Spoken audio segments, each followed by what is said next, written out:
السلام عليكم.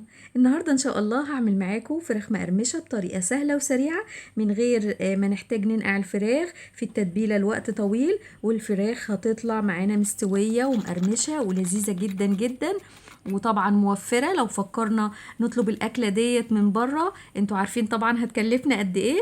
يلا بينا نسمي الله ونشوف هنعملها ازاي. بسم الله.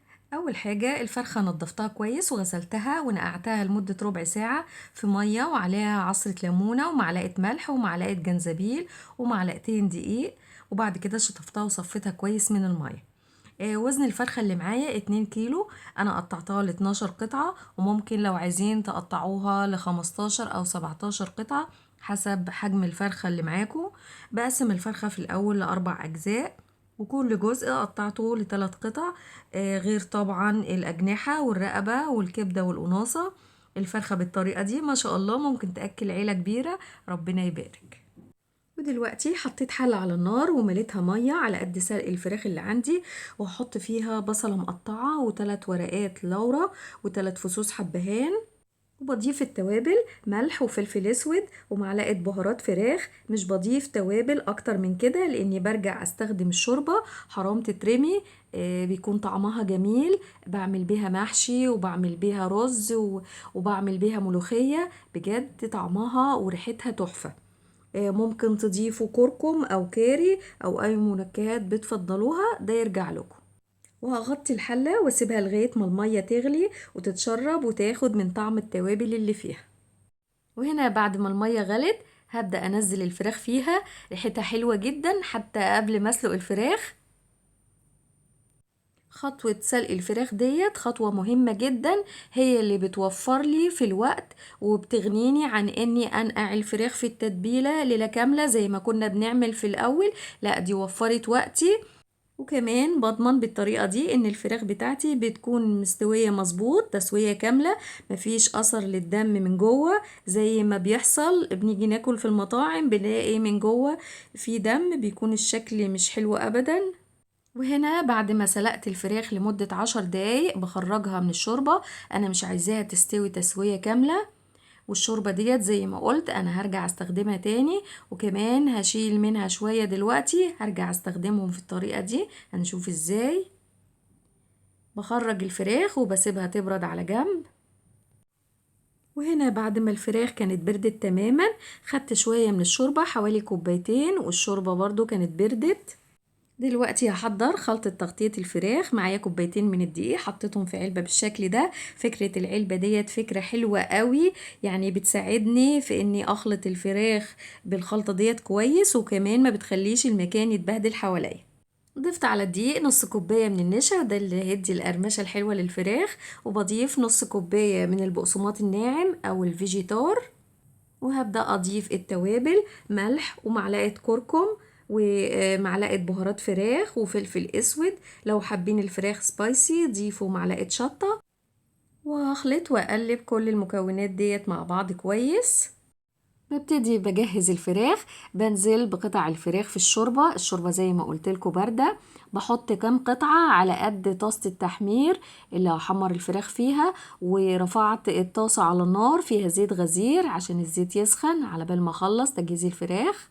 ببل قطع الفراخ في الشوربة وبعدين بطلعها وبصفيها وبحطها في خلطة التغطية، خلطة الدقيق اللي عملتها معاكم من شوية، وبقفل العلبة بالغطا وببتدي برج العلبة يمين وشمال عشان كل قطع الفراخ تتغلف بالدقيق والخلطة كويس قوي. خبطتين تلاتة كده يمين وشمال عشان اتأكد ان الفراخ اتغلفت كويس. كده تمام، اتغلفت كويس. هنزل من عليها الدقيق الزيادة وارجع تاني اكرر نفس الحكاية، احط قطع الفراخ في الشوربة غمسة بسيطة كده لمدة ثواني أبلها، وارجع تاني أحطها في خلطة التغطية. ممكن تكتفوا بمرة واحدة من التغطية أو تعملوا زي كده تعملوها على مرتين عشان الكفر يكون أكبر وشكلها بيكون مقرمش أكتر وزي اللي بناكلها في المطاعم بالظبط. وبرجع أغطي العلبة وأبدأ أحركها وأرج العلبة يمين وشمال لغاية الفراخ ما تتغلف كويس. ده بيكون شكلها اتغلفت بالخلطة، وما شاء الله شايفين حجمها بقى قد ايه. بحرك القطعة بين ايديا بالشكل ده عشان اتخلص من الدقيق الزيادة. وتعالوا بقى نشوف هنحمرها ازاي. الزيت اللي انا حطاه على النار سخن جدا، هبدأ انزل قطع الفراخ فيه.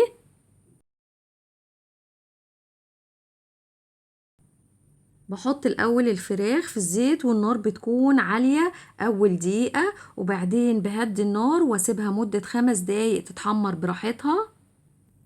وهنا بعد 5 دقايق برجع اقلبها على الناحية التانية، وبعلي النار برضو لمدة دقيقة، وبعدين برجع اهديها. كده الفراخ هتاخد لون حلو من غير ما تتحرق، وكمان هتضمني انها مستوية جدا من جوه. لون الفراخ ذهبي جميل، ما اتحرقتش ومقرمشة. هسمعكوا صوت القرمشة كمان شوية. وهنا زي ما قلتلكوا اول دقيقة على نار عالية، وبعد كده بهدي النار تكمل تسويتها. وهنا بعد ما اتحمرت من الناحيتين بخرجها، ولازم بنخرجها على شبكة او على مصفى سلك عشان ما ترجعش تطرى وتفضل مقرمشة معاكي. واقول لكم على حاجة مهمة، قبل ما تخرجيها من النار ابتدي قلبيها لمدة نص دقيقة من كل ناحية عشان تضمني انها ما ترجعش تاني تطرى وتفضل مقرمشة. ده مهم جدا. وهرجع بقى اكمل تحمير بقية الفراخ اللي عندي. وده شكلها النهائي، لونها جميل، ده اللون المظبوط. سامعين القرمشة؟ مقرمشة جدا، وبتفضل مقرمشة حتى لو باتت لتاني يوم. مستوية مظبوط، شايفين لونها من جوه زي الفل، وطعمها تحفة. تتقدم مع رز او مكرونة. يا سلام بقى لو تعملي شوية رز ريزو وبطاطس محمرة وكاتشب، اكل مطاعم واخر دلع وما نحرمهمش من اي حاجة. وبالهنا والشفا على قلوبكم مقدما. وبكده أكون وصلت لنهاية الفيديو، أتمنى يعجبكم. أسيبكم في رعاية الله، والسلام عليكم ورحمة الله وبركاته.